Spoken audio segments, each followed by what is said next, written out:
اعوذ باللہ من الشیطان الرجیم بسم اللہ الرحمن الرحیم ولا یغتب بعضکم بعضا ایحب احدکم ان یأکل لحم اخیہ میتا فکرہتموہ واتقوا اللہ۔ آج ہم جس ماحول میں رہتے ہیں جس کو معاشرہ کہا جاتا ہے، اور یہ معاشرہ انسانوں کے ملنے سے وجود میں آتا ہے، یہ معاشرہ اچھا ہو تو اس کا انسان کے اوپر بڑے اچھے اثرات پڑتے ہیں، لیکن یہ معاشرہ اگر بگڑ جائے تو سارا ہی معاشرے کے اندر خرابیاں پیدا ہو جاتی ہیں۔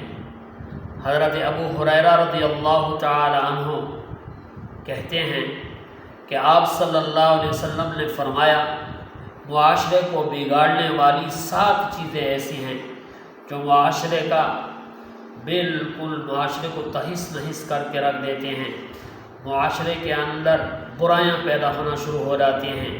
سب سے پہلی بات یہ ہے کہ ہمیں کسی کے بارے میں بدگمانی نہیں کرنی چاہیے، کسی کے بارے میں کوئی برا نہیں سوچنا چاہیے۔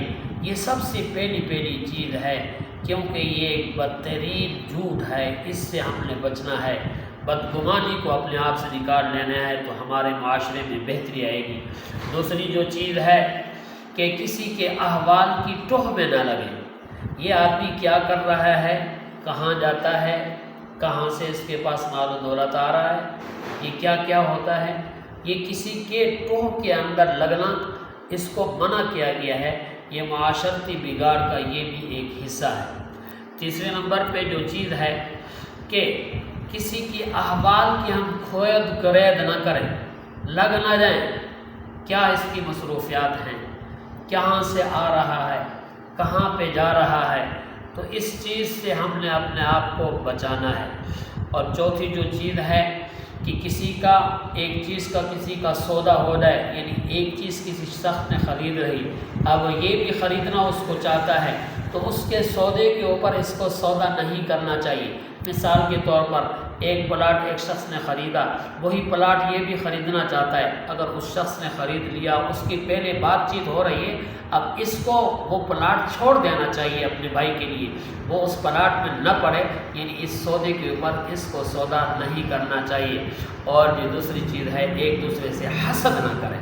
رشک انسان کر سکتا ہے، رشک کی اجازت ہے اسلام میں، حسد کی اجازت نہیں ہے، کیونکہ بہت بری خصلت ہے۔ قرآن پاک کے اندر باقاعدہ ہمیں بتایا گیا کہ اس سے پناہ مانگو، وَمِن شَرِّ حَاسِدٍ إِذَا حَسَدَ۔ تو حسد اتنی بری چیز ہے، حسد سے ہمیں پناہ مانگنی چاہیے۔